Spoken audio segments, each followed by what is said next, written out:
Debates over the Second Amendment reignite amid a bank shooting in Louisville, Kentucky. India officials have launched a fascinating manhunt of a Sikh separatist, and President Biden has said that he is going to invest in influencers to help him win again in 2024, even suggesting that some of those influencers could have their own briefing room in the White House. This is the noteworthy news that you need to know for Tuesday, April 11th, 2023. But first, please subscribe to this channel. Click on the survey in the link in the description box down below, and also follow me on Instagram at Julie R. Hartman. First, let's talk about this horrible shooting that happened yesterday in Louisville, Kentucky. 5 people were killed and 9 were injured at about 8:30 a.m. Eastern Time when a gunman walked into the Old National Bank in Louisville, Kentucky, and opened fire. The suspect was killed on the scene when the police responded, and he was identified as 25-year-old Connor Sturgeon. He was actually employed at the bank at the time. Police are saying, though, that just a few days ago, he was sent a letter that he was going to be fired, and thus he wrote a manifesto or a letter to his family members and friends saying what he was going to do. It appears that he did not leave that letter out in the open for them to see until, of course, that morning when he did what he did. And fascinatingly, he live streamed the attack. This is not uncommon for mass shooters to do in this day and age. They seem to have this creepy, sick, evil need to broadcast their atrocities through sites like Facebook or other social media platforms. One officer was wounded as the police responded. This was 26-year-old Nicholas Wilt. He actually graduated from the police academy just 10 days prior to this shooting on March 31st. He is now in critical condition after being shot in the head. He had brain surgery. He is stable, but apparently, again, as I said, still in critical condition, according to the police chief. At least 3 patients have been discharged who were injured in the aftermath of this terrible event yesterday. The governor of Kentucky, Andy Beshear, has said that he actually had several friends killed in this shooting. And interestingly, just about 2 weeks ago, when there was that another horrible, tragic shooting in Tennessee at that Christian elementary school, the governor of Tennessee also remarkably said that he had friends who were victims in that attack.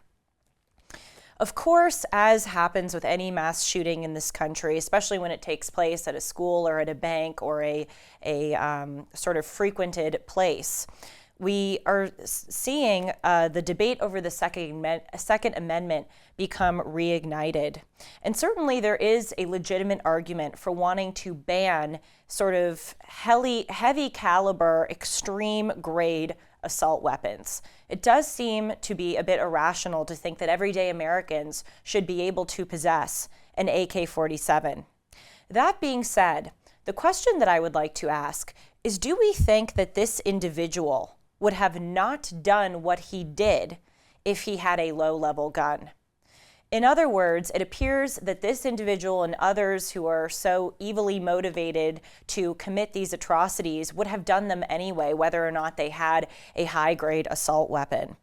And so I think what that reveals is that the gun is not really the problem here. Of course, the gun facilitates the atrocity, but a gun doesn't shoot itself. We have to look at the person behind the trigger and figuring out, what is going on there in order to really determine what is causing this uptick in mass shootings in our country, which we can all agree we want to stop. We have to look at what has changed over the past 50 years. Mass shootings have been on the rise over the past 5 decades as the United States has become more strict with gun laws. In fact, the rate of gun deaths has increased by 39% in just 10 years. This is from 2012 to 2021 here in the United States. This means that in 2021, there were 15,000 more gun deaths than in 2012. And so over the past 50 years, as I've said, mass shootings have been on the rise, stricter gun controls have been on the rise. So it doesn't appear that the stricter gun control rules have helped mitigate these atrocities. But what we've also seen in the past 50 years, which is arguably the more relevant factor, is the mental health crisis that has pervaded the United States. Additionally, I would like to add, and I don't see a lot of people acknowledging or discussing this, that we have a culture of condoning crime now, which has changed a lot, certainly over the past few decades and even in the past just couple of years. This culture of crime we see now codified into law. I point out on the show that New York City and the state of Illinois have no cash bail laws because apparently having cash bail is racist. Of course, cash bail is when someone is arrested and then they are held in jail until they pay bail and then they are released from jail. And the reason for bail is that is to create a financial incentive for the criminal to go appear at their trial in a few weeks, because if they appear at the trial, then they get the money that they use to pay that bail back. But still, New York City and Illinois have eliminated that by saying that it is racist. Brandon Johnson, who is the newly elected mayor of Chicago, has said that he wants to cut Chicago's police force and cut its budget by $150 million. What does that say about the way that he condones crime when Chicago, is the third largest city in the United States, is one of the top cities with the highest gun homicides? It is not uncommon for as many as 50 individuals to be killed in just one weekend. I think that we can all remember that during the Black Lives Matter riots, when people were looting and destroying property, and indeed as many as 25 people, including a young 8-year-old black girl, were killed during those riots, left-wing politicians and left-wing everyday citizens condoned the violence by saying that it was justified and that it was a form of reparations. I remember actually one of my classmates saying, well, violence has been committed by Black Americans for so much of their history here in the United States, that it is only justified that in turn they commit violence against others. Just yet another example of how this culture of condoning crime has proliferated. How about funds like the Minnesota Freedom Fund or other Black Lives Matter groups that raised hundreds of thousands of dollars, indeed more, millions of dollars, in order to bail prisoners out of jail who were contributing to this violence. In fact, our very own Vice President Kamala Harris was one of the people who publicized and contributed to the Minnesota Freedom Fund.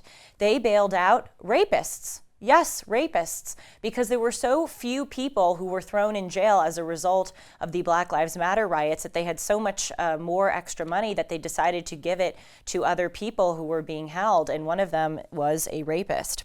I'll give an example here. The BLM Louisville chapter, Louisville, as I'm saying here, is the site of the shooting yesterday. It bailed out so many violent criminals, including a far-left Black Lives Matter activist and defund the police cheerleader who walked into a Jewish Democrats campaign headquarters and opened fire. This left-wing bail fund partnered with BLM Louisville to bail him out. So I am totally willing to have a discussion about guns and whether or not certain individuals should be allowed to have high-grade assault weapons. It is worth noting that this suspect, 25-year-old Connor Sturgeon, did purchase his assault weapon legally.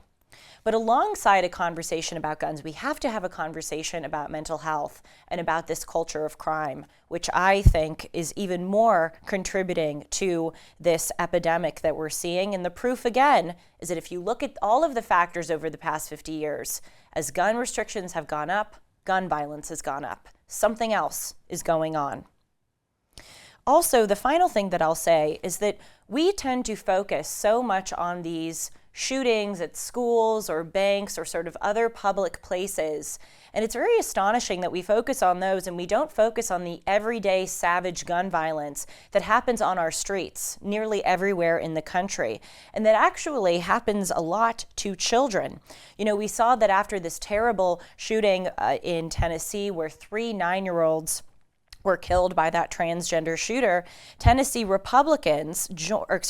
Democrats joined protesters during the storming of the Tennessee State Capitol during that week that the shooting occurred. The Tennessee Republicans actually moved to expel 3 of those Democrat state representatives who aided and abetted the storming. Yes, that's right, the storming of the Tennessee State Capitol. So it seems that people get very upset, and rightfully so, of course, when these very public, newsworthy, if you will, shootings happen, but there are so many other newsworthy shootings that we just totally ignore. And it seems that the gun control activists don't seem to have a problem when those occur. According to the Chicago Sun-Times, in 2022, 286 children were shot during that year in Chicago, and 43 were killed. This is according to gunviolencearchive.org. They have a specific children's section which shows the amount of gun-related deaths that occur in our cities, in our streets, in overwhelmingly low-income minority communities for children. Again, all of this is relevant to the ever-important gun discussion that we are having right now. Now, moving on to international news, there's a fascinating manhunt going on in the country of India. They are hunting down a Sikh separatist who is in charge of inciting a Sikh separatist movement in Punjab, which is one of the provinces in India. So just as a background, Sikhism is a religion. It's a Hindu religion, and Punjab, this part of India, is the only Sikh majority state in the country. I'm going to get to the history of Sikhs in a moment, and specifically uprisings that occurred during the latter half of the 20th century that caused a lot of violence, including the assassination of the former Indian Prime Minister. But first, let's focus on this individual who Punjab security forces are hunting down. His name is Amritpal Singh. He is 30 years old, and he leads a group called the Heirs of Punjab, which again is a Sikh separatist movement which seeks to turn Punjab into its own country or Sikh separatist state. What happened is that a few weeks ago, Mr. Singh stormed a police station, or maybe he wasn't the one that stormed it, but certainly his supporters and people who he recruited to do this did so. They stormed a police station in India with firearms and demanded the release of one of Mr. Singh's aides. 6 police were killed during this raid, which has inspired this massive manhunt. Mr. Singh opposes Prime Minister Narendra Modi's Hindu nationalist government, and again, he is calling for this Sikh separatist state. Now, so far, as of today, even though the search has been going on for some weeks, Punjab security forces and India's security forces writ large have not captured Mr. Singh, though they have captured some of his critical allies. Singh has encouraged his followers to associate him with Jarnail Singh Bhindranwale. He was a Sikh separatist leader back in the 1980s. And actually, Mr. Singh, again, the person who the Punjab security forces and the Indian security forces are looking for, he went to the country of Georgia to get cosmetic surgery in order to resemble that old Sikh leader with whom he wants to be associated. So the background here is Punjab has been a site of violent Sikh separatist activity for some decades now. The most consequential of those decades goes back to 1980, when thousands were killed during an insurgency by Sikh separatists that raged for years. And this was led by the individual who Mr. Singh went to Georgia to get cosmetic surgery to resemble. So 1984 specifically was a catalyst year. The Indian Army, at the direction of the then Prime Minister of India, Indira Gandhi, no relation, by the way, to Mahatma Gandhi, she ordered the Indian Army to storm the Golden Temple in Punjab, which is one of the holiest sites for Sikhs, again in retaliation for these Sikh insurgencies that were wreaking havoc across the country. There were many that were killed during that raid on the Golden Temple, and in retaliation, Indira Gandhi was assassinated by her Sikh bodyguards. In retrospect, it may not have been the wisest move for Prime Minister Indira Gandhi to keep Sikh bodyguards on her team after she had just ordered this storming of the Golden Temple, but she was out in her courtyard one afternoon and her Sikh bodyguards fired on her and killed her. And then her death afterwards was followed by widespread violence against Sikhs in New Delhi. So again, there's sort of been this sort of back and forth of violence instigated by the Sikhs and then against the Sikhs, etc. And this is just one example of religious violence that is happening in India. Prime Minister Narendra Modi is a Hindu nationalist. He seeks to make the country, not unlike Prime Minister Netanyahu is trying to do in Israel, Narendra Modi is trying to make India have more of a Hindu national character. There was a succession of prime ministers before Narendra Modi who wanted sort of more of religious pluralism, but again, Narendra Modi is a Hindu nationalist, and he is behind some of the strict anti-conversion laws, which makes it very difficult for a Hindu to convert to Islam or to become a Sikh. In London, Sikh separatists, this is just last week, climbed onto the balcony of the Indian High Commission in a show of anger over the crackdown in Punjab and over the forces looking for Amritpal Singh. And Prime Minister Narendra Modi's government is quick to arrest critics of him, though again, they have not found Mr. Singh, and it's probably all the more difficult to find him now that he has had this cosmetic surgery. And on to our final news story of the day. President Biden has announced that he is going to seek social media influencers to help spread the word in a campaign for his 2024 re-election. Now, interestingly, he was asked just a few days ago, this is President Biden, if he was going to run again in 2024. And his response he said, "I am going to run again, but I'm not ready to announce." I just thought that was a little bit funny. I'm not going to run again, or I am going to run again, but I'm not ready to announce. Didn't you just kind of announce it by saying that you are running again? Well, this also seems like a quasi-announcement. Biden officials told Axios, am I pronouncing that correctly, Axios? I've never heard of it, sorry. Biden officials told Axios that 4 staffers for the White House, not the president's unofficial campaign, would devote their focus to recruiting unpaid social media influencers and independent content creators to gain young voters through social media through Biden's 2024 bid for re-election. Jen O'Malley Dillon, who is the White House Deputy Chief of Staff, told reporters, quote, "We're trying to reach young people, but also moms who use different platforms to get information, and also climate activists and people whose main way of getting information is digital."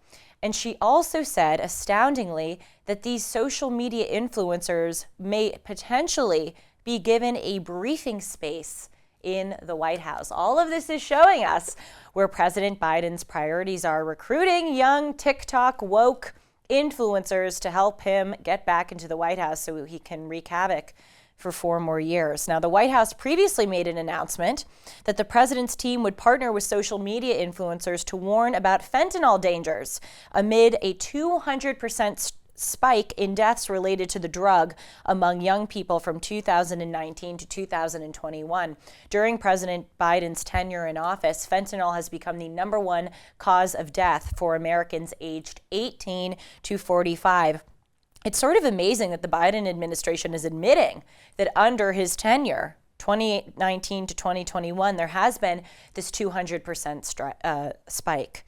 And I also find it to be interesting that his best course of action is to recruit social media influencers to warn about the dangers of fentanyl, instead of actually creating a strong border so that the fentanyl doesn't come through. Texas Governor Greg Abbott has a Lone Star program which is specifically targeted to help seize fentanyl. And just his program, this is just the state of Texas, seized 342 million pounds of fentanyl in just 1 year. That is enough to kill every single American in this country.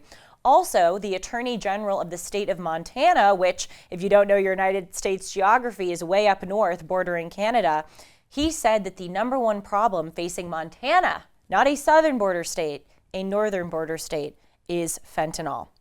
So President Biden's tactic of recruiting social media influencers to help mitigate this problem is akin to the mayor of New York City, Eric Adams, actually having vending machines with Naxalone, which is the fentanyl mitigating or overdose reducing drug. Again, instead of dealing with the source of the problem, recruit social media influencers and have vending machines. That's how you solve the fentanyl crisis. Last year, President Biden reportedly met with 8 TikTok creators who have a combined following of more than 67 million followers to reach voters ahead of the 2022 midterm elections. Very interesting, too, that he's meeting with TikTok creators because, at least according to my knowledge, his administration has expressed support with people like the governor of South Dakota in banning TikTok on government-owned devices. So it'll be very interesting to see who these influencers are, if they make any inroads, and of course, if they are given a briefing space in the White House. Oh, wow. We'll look back on our history and say that TikTokers got their own room in the president's house. As a reminder, please follow me at Julie R. Hartman. Also subscribe to this channel. Click on the link in the description box down below to take the survey about Julie Noted and about Timeless, what you like and what you don't like. And we'll see you soon. Take care.